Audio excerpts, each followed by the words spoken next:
निहाल हो जाएंगे, ऐसी बात उनके मन में नहीं रहती है। उसके बाद भगवान ने कहा, यज् ज्ञात्वा मत्तो भवति स्तब्धो भवति आत्मा रामो भवति। उस भक्ति को जान करके अर्थात उस भक्ति को प्राप्त करके मनुष्य उन्मत्त हो जाता है, बाह्य प्राकृतिक दशाओं से अतीत हो जाता है, स्तब्ध हो जाता है का मतलब परम शांत हो जाता है और आत्माराम हो जाता है। आत्माराम मतलब अपने भीतर ही उसके उस आनंद को अनुभव करता रहता है, विश्व में रमण करता नहीं। मत्तो भवति का बड़ा सुंदर भागवत में वर्णन किया गया है। शृण्वन् सुभद्राणि रथांगपाणे जन्मानि कर्माणि च यानि लोके गीतानि नामानि तदर्थकानि गायन् विलज्जो विचरेद संगः एवं व्रतः स्वप्रियनाम कीर्त्या जातानुरागो द्रुतचित्त उच्चैः हतत्यथो रोदितिरौति गाय तिन्माधवन् नृत्यति लोकबाह्यम्। शृण्वन् सुभद्राणि रथांगपाणि। रथांगपाणि भगवान के मंगलमय जन्म और कर्म से संबंधित रखने वाली लीलाओं को, लीला कथाओं को सुन करके गीतानि नामानि तदर्थकानि। तदर्थकानि भगवान के लीला और गुणों को प्रकाशित करने वाले जो गीत है, गीत मतलब जो उनके संबंध में गाया गया है, ऐसे उनके चरित्र को सुन करके गायन विलज्जा विशरेष असंग, लज्जा छोड़ करके असंग विचरण करता है भक्त। इस प्रकार से उसका यही व्रत है। एवं व्रतः स्वप्रियनाम कीर्त्या, जो परम प्रियतम भगवान उनके नाम कीर्तन आदि करके करने के कारण उनके भीतर जातानुराग, प्रेमा भक्ति प्रकट हो जाती है और द्रुतचित्त, उसका चित्त जो है व्याकुल हो जाता है। द्रुत माने दौड़ने लगता है। और उच्च ही हंसती, कभी कभी उच्च स्वर में हंसने लगता है, कभी रोदिती, कभी वह रोने लगता है और कभी गाता रहता है। इस प्रकार से लोक बाह्य माने हाँ, प्राकृतिक स्तर से ऊंचे उठ करके और उसमें आनंद में वो रमण करते रहते हैं। ऐसे भक्तों की स्थिति होती है। तो उन्मत्त यत् प्राप्य यज् ज्ञात्वा मत्तो भवति और स्तब्ध भवति। स्तब्ध भवति का मतलब वह एकदम शांत हो जाता है। जब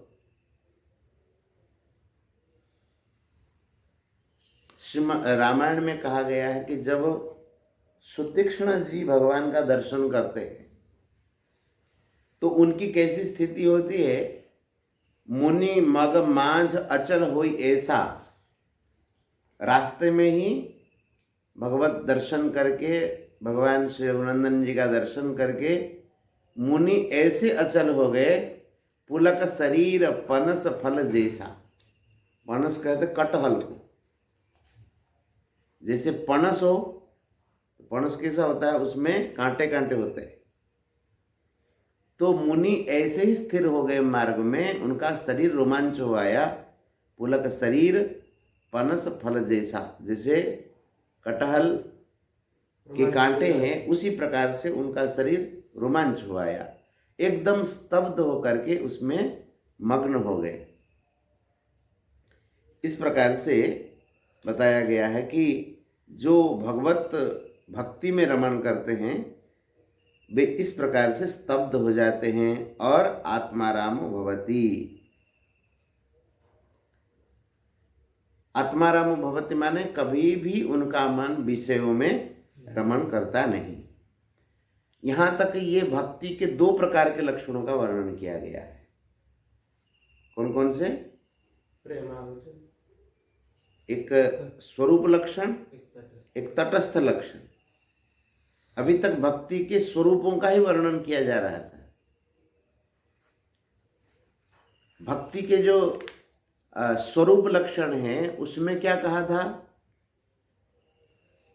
कि सा परम प्रेम रूपा अमृत स्वरूपा च, वह भक्ति परम प्रेम रूपा है और अमृत स्वरूपा है। ये स्वरूप लक्षण उनका। और भक्ति को सूचित कैसे किया जाए, उनके आनुषंगिक लक्षण क्या है, ये बताते हैं। जिसको प्राप्त करने के बाद ऐसी ऐसी स्थिति होती है, समझ में आएगी नहीं दोनों लक्षणों का। भक्ति का जो स्वरूप लक्षण है वो तो परम प्रेम रूपा है और अमृत स्वरूपा है। और जो उनके और बाकी जो लक्षण है जिससे समझ में आए कि ये भक्ति रस में डूबे हुए हैं, उनके लिए जो स्वरूप लक्षण तटस्थ लक्षण बताते हैं, यल्लब्ध्वा पुमान् सिद्धो भवति, ये तटस्थ लक्षण है। उसके आसपास के तटे स्थित तटस्थ बताए नहीं था। जैसे जमुना जी का वर्णन करते हैं, जमुना जी में तरंग हैं, तरंग स्वरूप है और नील स्वरूपा है, इस प्रकार से वर्णन करें। जल रूप हैं, एक तो स्वरूप लक्षण ही है। और जमुना जी के किनारे सुंदर सुंदर कदम्ब के वृक्ष है, उसमें पक्षी कलरव कर रहे हैं, इस प्रकार के जो वर्णन है वो भी जमुना जी का ही वर्णन है, लेकिन ये तटस्थ लक्षणों में है। तो वही कहते हैं यत् प्राप्य पुमान् सिद्धो भवति अमृतो भवति तृप्तो भवति, ये भी तटस्थ लक्षण ही है। और यज् ज्ञात्वा मत्तो भवति स्तब्धो भवति आत्मारामो भवति, ये भी तटस्थ लक्षण ही है। इस प्रकार से भक्ति के स्वरूप का वर्णन किया, दोनों प्रकार के लक्षणों का वर्णन किया। अब कहते हैं अनन्यता कैसे हो भक्ति में। भक्ति में एक विशेषता है कि इसमें अनन्य होना जरूरी है। सो अनन्य जाके असी मति नटरे हनुमंत, मैं सेवक सचराचर रूप स्वामी भगवंत। अनन्यता ये है कि एक भक्ति इस प्रकार की है कि मैं सेवक और सचराचर जो है चर अचर सब कुछ मेरे ठाकुर जी का ही रूप है, मेरे स्वामी का ही रूप है। अब भक्ति की अनन्यता का स्वरूप वर्णन करते हैं।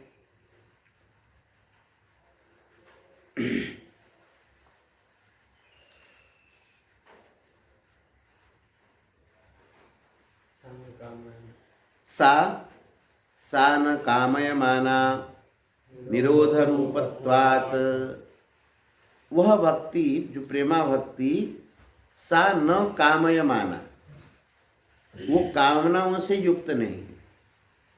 तो क्या कहना चाहते हैं, भक्ति मनुष्य इसलिए भी कर सकता है कुछ पाने की इच्छा हो, नहीं, वो भी बड़ा विनम्र होता है। रावण भी मारीच के सामने जा करके झुक जाता है, लगता है कि बड़ा भगत है मारीच का। कोई कामना हो तभी भी मनुष्य भक्ति करता है। गुरु जी का बड़ा मठ मंदिर हो तो चेला भी भक्ति करने लग जाता है। क्यों? वो मिलेगा। और पिता माता के पास बहुत धन है तभी भी भक्ति करता है। लेकिन यहाँ जिस प्रेमा भक्ति का वर्णन किया जा रहा है वह न कामयमाना, वो कामना से युक्त नहीं, किसी प्रकार के कामना से युक्त नहीं है। क्यों युक्त नहीं है? निरोध रूपत्वात्, ये निरोध स्वरूप है, इसीलिए किसी प्रकार के कामनाओं से युक्त नहीं है। निरोध किसको कहेंगे? निरोध मुक्ति आश्रय। हाँ, निरोध मुक्ति आश्रय। तो निरोध किसको कहते हैं? निरोधस्तु लोक वेद व्यापार न्यास। हाँ, ये तो यहाँ कहते हैं। भागवत में क्या कहते हैं?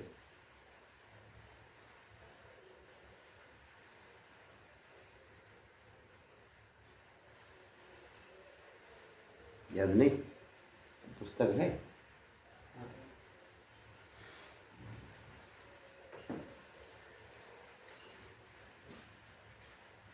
जो संग्रह था उसमें भी हो सकता है। सहशक्ति भी ऐसा कुछ है। प्रथम खंड है अलग।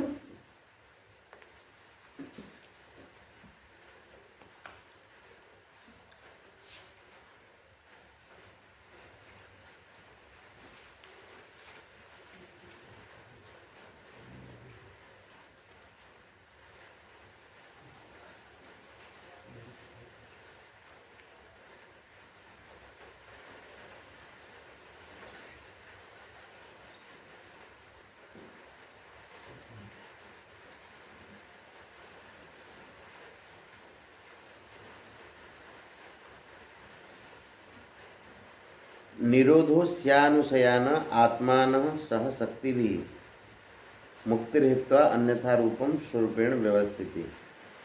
कहते हैं यहाँ निरोध का अर्थ कहते हैं कि निरोध अस्य अनुशयान। भगवान जब योग निद्रा को स्वीकार करते हैं तो उसके साथ साथ अपने अपने शक्तियों के साथ, सह शक्ति भी, सह शक्तियों के साथ भगवान जब योग निद्रा को स्वीकार करते हैं तो सब जीव अपने अपने उपाधियों के साथ उसमें विलीन हो जाते हैं। उपाधि मतलब नाम करो हैं?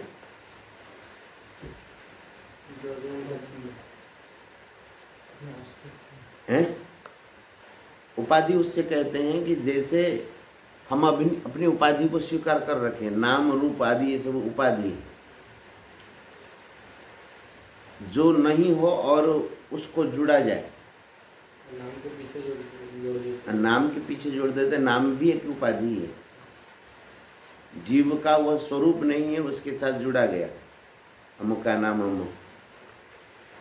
और भी रूप नाम आदि इन उपाधियों के सहित, प्राकृतिक उपाधियों के सहित वह परमात्मा में योग निद्रा को स्वीकार करके जब परमात्मा विश्राम करते हैं तो उस समय उनमें शयन करता, उसको निरोध कहते हैं। यहाँ कहते हैं कि निरोध किसको कहते हैं? भक्ति जो निरोध रूप है वो किस लिए है? निरोधस्तु लोक वेद व्यापार न्यास। निरोध किसको कहते हैं? लोक वेद व्यापार न्यास। लोक वेद समस्त कर्मों का त्याग, कर्मों के त्याग को निरोध कहते हैं। कर्मों के त्याग को मतलब वह ऐसा नहीं कि वैदिक कर्म त्याग कर देता है, त्याग हो जाता है उससे। इसको देवर्षि नारद जी निरोध कहते हैं। कहते हैं कि वह भक्ति सा न कामयमाना है, वह भक्ति कामना स्वरूप नहीं है। ये वर्णन किया है ना, सालोक्य सारष्टि सामीप्य सायुज्यमप्युत, ऐसा कुछ। दीयमानम न गृह्णान्ति बिना मत्सेवनम जनाः। सालोक्य सामीप्य सारष्टि सायुज्य, ये जो मुक्तियां हैं, सालोक्य मुक्ति, सारष्टि, सामीप्य और एक सारूप्य। भगवान के जो भक्त होते हैं, भगवान अगर जबरदस्ती उनको ये दें कि तुम ले ये मुक्ति, ये कहते हैं हमें ये मुक्तियां नहीं चाहिए। तो कामया माना माने मुक्ति की भी जिनके भीतर कामना नहीं है। क्यों कामना नहीं है? कि कामया इसलिए नहीं है कि निरोध रूपत्वा। भक्ति कैसी होती है? निरोध स्वरूप, जहाँ लौकिक और वैदिक दोनों प्रकार के कामनाओं का त्याग हो जाता है। यहाँ जो कर्मों के त्याग का मतलब कर्मफल और कर्मफल की इच्छा का त्याग है। क्योंकि लौकिक और वैदिक दोनों कर्म को तो त्याग कर सकता नहीं, भक्त भी नहीं त्याग कर सकता है। इसलिए यहाँ पर जो ये बात होगी कि लौकिक और वैदिक कर्मों की जो फल है उसका त्याग करना। गोपियों के जीवन में ये देखा जाता है। भगवान के पास जब गोपियाँ जाती है तो भगवान कहते हैं कि दृष्टम वनम कुष्मितम राकेश कररंजितम, और जमुना नील लील इज्जत तरुपल्लव शोभितम, आपने इस वन को देखा और यमुना जी के सुंदर सुंदर तट को देखा, जल को देखा, बाकी तरुपल्लवों को देखा, आप अब वापस चले जाइए। तो वहाँ गोपियाँ प्रणय गीत के द्वारा भगवान को कहती है, मैवम विभोर हति भवान गदितुम संस। उस क्रम में एक श्लोक कहती है, चित्तम सुखेन भवता परतम गृहेषु यन्निर्विशत्युत करावपि गृह्य कृत्ये पादौ पदं न चलतस्तव पादमूलात्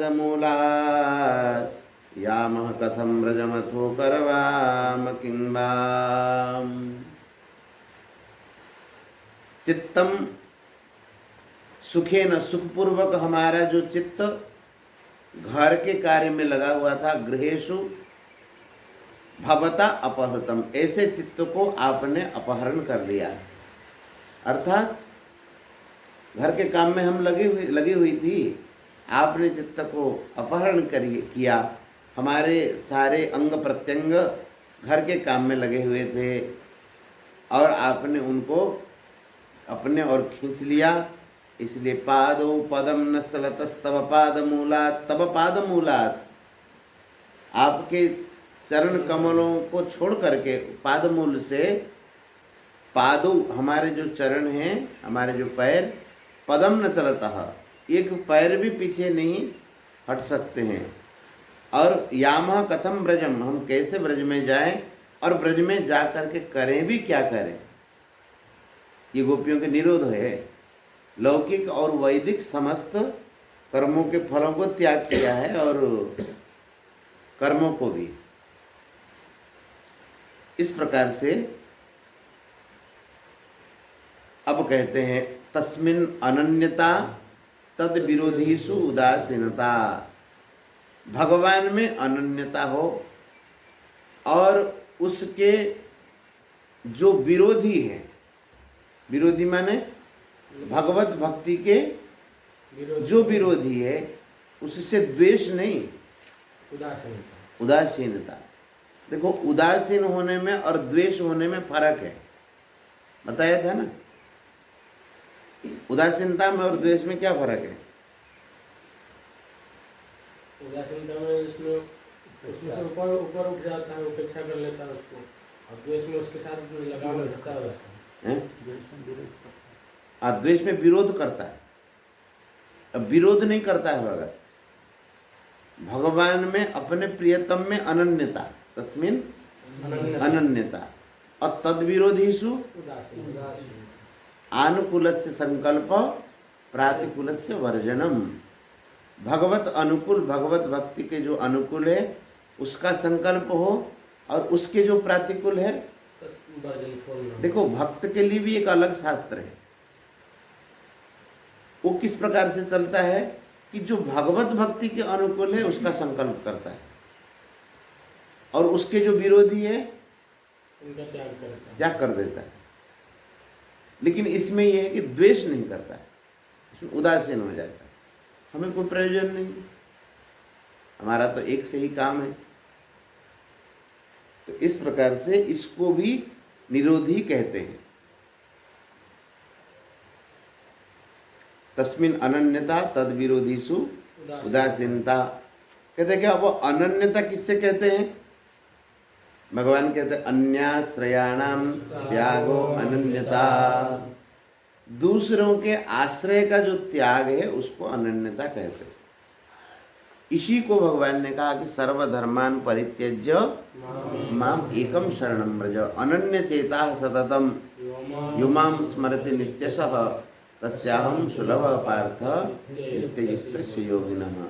जो अनन्य चित्त वाले होते हैं, सततम नित्य, अनन्य चेता सततम यो माम स्मरति नित्यशः, सततम और नित्यशः जो मेरे स्मरण में लगे रहते हैं, ऐसे अनन्य चित्त वाले।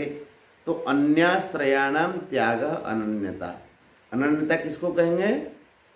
अन्य आश्रयों का त्याग। अन्य आश्रयों का त्याग मतलब संतों ने कहा ना, काहे काहू केवल भजन है, काहू के आचार, व्यास भरोसे कुंवरी के सोबत पाँव पसार। इसको अनन्यता कहते हैं। आश्रय एक और तस्मिन अनन्यता। अन्यों का देखिए, अन्य कभी विघ्न करने वाले नहीं होते हैं। अन्य तो संसार में कोई ना कोई रहेगा ना, अन्य कभी विघ्न नहीं करता है। अन्यों का जो आश्रय है, आश्रय कैसे? जैसे पैसों का आश्रय है, व्यक्ति विशेष का आश्रय है, और बाकी जो अन्यों का आश्रय है, कहते हैं ये नुकसान करने वाले भक्ति में। भक्ति के सूत्र तो मतलब सब बताएंगे, भक्ति का स्वरूप भी बताएंगे, भक्ति में विघ्न क्या क्या है वो भी बताएंगे।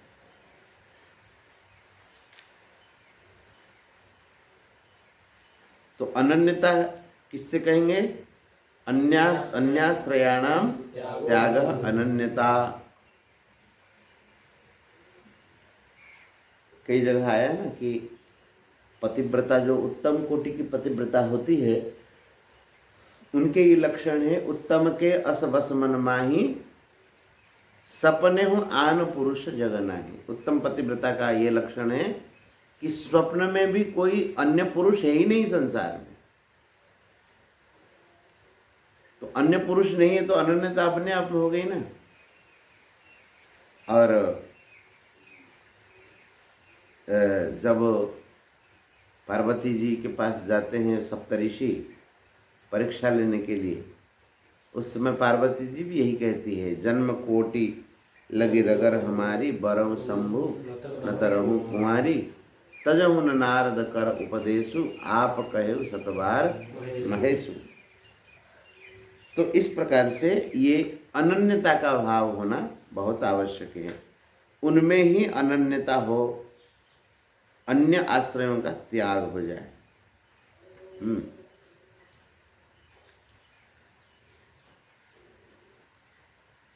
कहते उदासीनता किसको कहेंगे? दो बातें हैं ना, तस्मिन अनन्यता तद्विरोधेषु उदासीनता।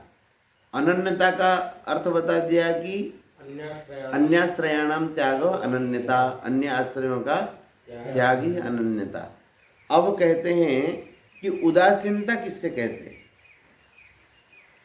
उदासीनता कहते हैं लोके वेदेषु तदनुकूलाचरणम तद विरोधीषु उदासीनता। लौकिक और वैदिक दोनों कर्मों, क्योंकि कर्मों को कोई त्याग नहीं कर सकता है। कई बार हम लोग पढ़े हुए, नहीं देहव्रता सख्यम त्यक्तुम कर्माणि अशेषतः, यस्तु कर्म फल त्यागी सत्यागीत्य विधीयते। और त्यागी कौन है? नद्विष्ट कुशलम कर्म कुशले नानुसज्जते, त्यागी सत्व समाविष्टो मेधावी छिन्न संशय। तो यहाँ कहते लोक में और वेद में, लौकिक कर्म और वैदिक कर्म दोनों में तदनुकूलाचरणम, भगवान के अनुकूल आचरण जिसमें हो वह करें, तदनुकूल आचरण। और तद्विरोधीषु उदासीनता। उदासीनता किससे रहे? जो भगवान के अनुकूल न हो, उसे विरोध नहीं, हमें प्रयोजन नहीं। कहते बहुत बढ़िया, तो बहुत बढ़िया तो बहुत बढ़िया होगा हमें, लेकिन प्रयोजन नहीं है। इसको कहते हैं उदासीनता। प्रतिकूल विषय में अपना प्रयोजन न मानना ही उदासीनता।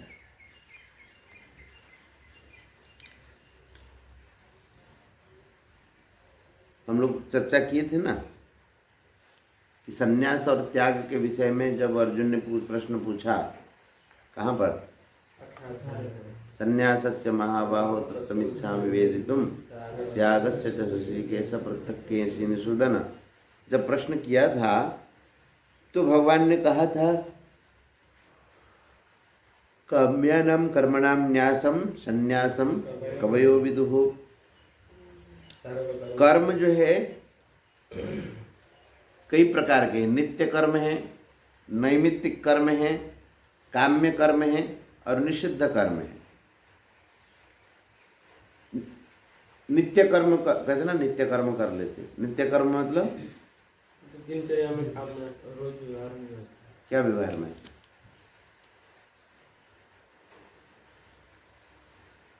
जैसे संध्या वंदन करना, गीता पाठ करना, पढ़ना, शौच स्नान आदि से ही सब जाएगा नित्य कर्म। नित्य कर्म में ये सब जाएगा। और नैमित्तिक कर्म जो किसी निमित्त से किया जाए, नैमित्तिक कर्म है। काम्य कर्म, काम्य कर्म माने फल की इच्छा रख करके जो किया जाए काम्य कर्म।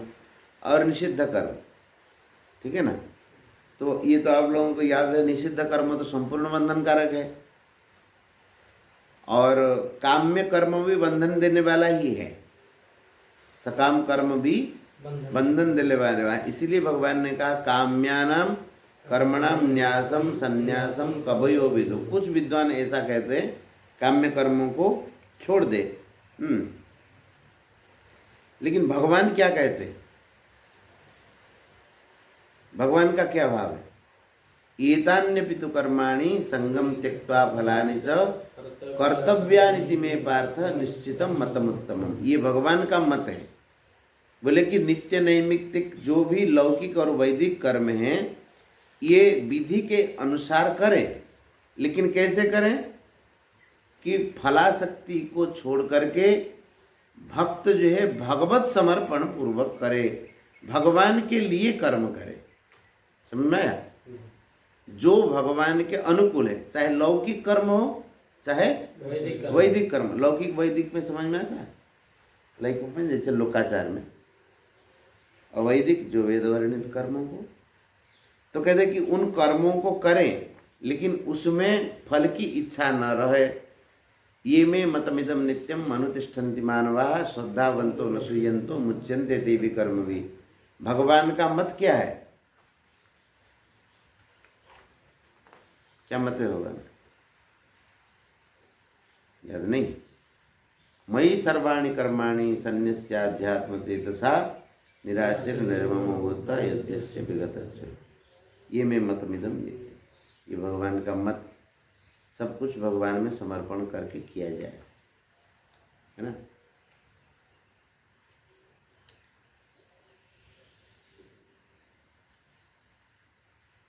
गीता के हिसाब से वही हो गया, आसक्ति का त्याग और फल की इच्छा का त्याग करके, त्याग करके भगवान के अनुकूल कार्यों को उनके प्रीत्यर्थ करना ही भगवान के हिसाब से कर्म संन्यास है।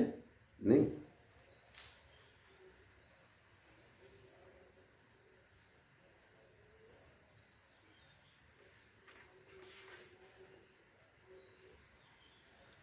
तो लोके वेदेषु तदनुकूलाचरणम।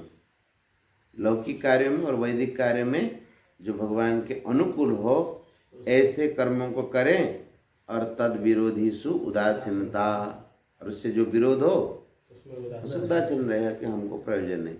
वो कहे बहुत बढ़िया काम है, बढ़िया काम होगा लेकिन हमारा तो मार्ग अलग है। देखो बाजार में सब चीज़ें बिकती है, नहीं, मांस भी बिकते हैं और प्याज भी बिकता है, लहसुन भी बिकता है, सब चीज़ें बिकती है। लेकिन आप किस दुकान में जाते हैं? अब आप जा करके विरोध करें कि ये सब प्याज क्यों बेच रहे हैं, अब जाकर झगड़ा करें, क्या कहेगा आदमी? आपको जरूरत नहीं है तो आप जरूरत नहीं, आप न ले ना, आपको क्या प्रयोजन है? तो विरोध नहीं करें। आपको जो प्रयोजन है उस दुकान में जाइए, उसको ले आइए, है ना। ये रोकते गोविंद जय जय गोपाल जय जय गोविंद जय जय गोपाल जय जय राधारमण हरि गोविंद जय जय राधारमण हरि गोविंद जय जय श्री राधा